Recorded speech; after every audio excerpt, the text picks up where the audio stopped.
What if I could show you how to negotiate a $30,000 price reduction on your home purchase here in St. Louis? That's what happened with my buyer. And actually, days after we went under contract, the seller offered the $30,000 reduction well before we performed any inspections or had the appraisal back. My name is George, and I've been helping people buy and sell in St. Louis for the last 13 years, hundreds of transactions, and my goal for this video is to show you that there are deals out there. I'm going to give you some practical tips on how to find them and why sellers are like this seller, where they're willing to negotiate because they're kind of done being listed on the market. So why would a seller be willing to negotiate $30,000 before they ever get to inspections or appraisals? Because here in St. Louis, this is a strong seller's market. And it doesn't matter if you're looking in St. Louis City, St. Louis County, Jefferson County, or St. Charles, move-in ready inventory is certainly hard to find. Because let's face it, buyers want to close on a Thursday, move in over the weekend, and go back to work on a Monday and not have any issues to deal with. So let's take a step back real fast and I'll talk about the property itself. It's a 1-bed, 1-bath in St. Louis City, a really nice location off of Christy Park. And if you're familiar with that, it's over by Kings Highway, the very south part of Kings Highway. Now, although this is a 1-bed, 1-bath house, and that may not be your dream home, let me tell you why the principles all apply to homes across St. Louis. It doesn't matter how many bedrooms are there.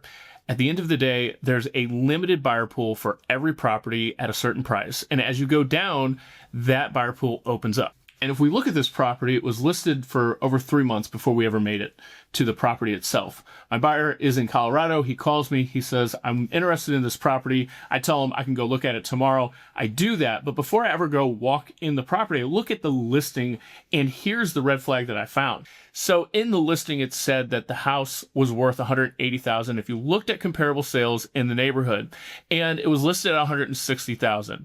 So what we found was that was true, that it was worth $160,000.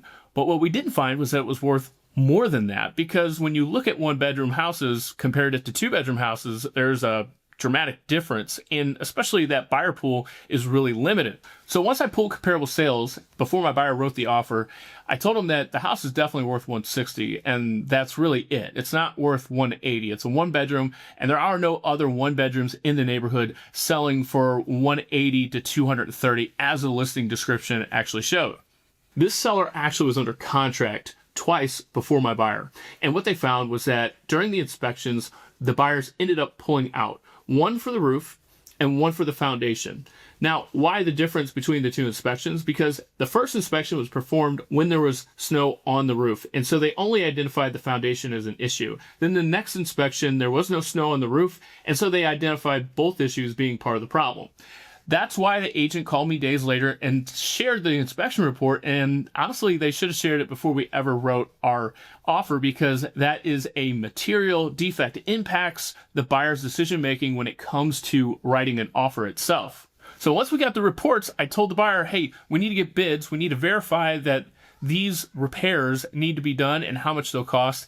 And then we're going to start negotiating the price, because that's what any reasonable buyer is going to do in this market, whether it's move-in ready or not, especially when it's priced fairly at $160,000. So after receiving these inspections, the agent calls me a couple days later and leaves me a voicemail, because I'm out showing other clients, and says, George, I can't believe this. I've never had this happen before. Give me a call. The seller wants to offer your buyer, which is basically a $30,000 price reduction. So we have to get into the why. The seller is exhausted at this point. The market has told the seller that the home is not worth any more than $160,000. I went and looked at all the transactions that occurred prior to us, every time the status was changed, and the status changed within 3 to 4 days. And that typically means that the seller is achieving their asking price. So the market agrees with them that the house is worth $160, but they back out because of the roof and because of the foundation. And of course, the seller is resistant because they think they have a house that's worth $185,000 and that they're giving a deal.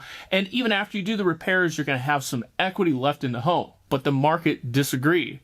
And that's when our seller finally realized that with this buyer, I might as well make the deal work. So let me give you 3 practical tips on how to find these deals within the market. Of course, every property the seller isn't going to be willing to negotiate. We got lucky, and that's of course true, but there are plenty of sellers on the market that are willing to negotiate repairs because they've been on the market for a while. So tip number 1 is don't avoid homes that have been on the market for more than a weekend. I think the biggest mistake that buyers make is that they walk homes that just came on the market. You virtually have no leverage. Almost no seller is willing to negotiate the first weekend because they want to see how the market is going to respond to their price and the condition of the home. And then practical tip number 2 is don't be afraid of homes that are overpriced. Those homes are worth walking into because almost no other buyers are walking into them.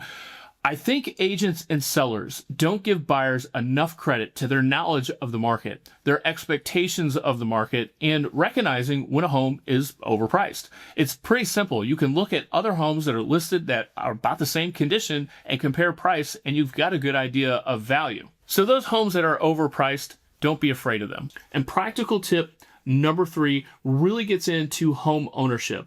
Now, I know it's really exciting to walk into a home on the first weekend. It's a perfect fit. And you start writing an offer based on emotion and enthusiasm.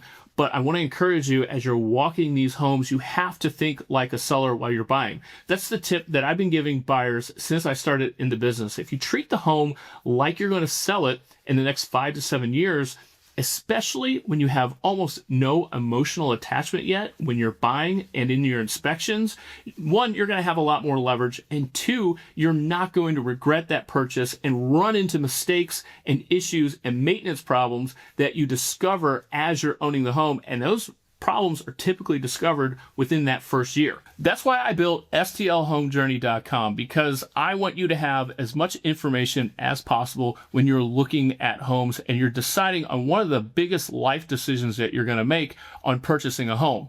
Here at STL Home Journey, you can go through the entire buyer journey that I put together, what it looks like to work with me or an experienced agent, from affordability all the way through to the closing. You can look at the different neighborhoods and the value that they have. You can look at the first weekend rate, which means how many homes are going under contract within the first weekend of being listed on the market. And of course, you can use that to interview me. I put it together from my perspective as I work with clients. I say almost all of the things that are on STL Home Journey to a buyer in person over a phone call, and I just condensed it into this buyer journey so you can get a feel for how I work with my clients and the things that I'm raising as red flags or opportunities. Until the next video, I appreciate you watching. Like, subscribe, and comment. Have you found a home on the market that maybe other buyers passed on?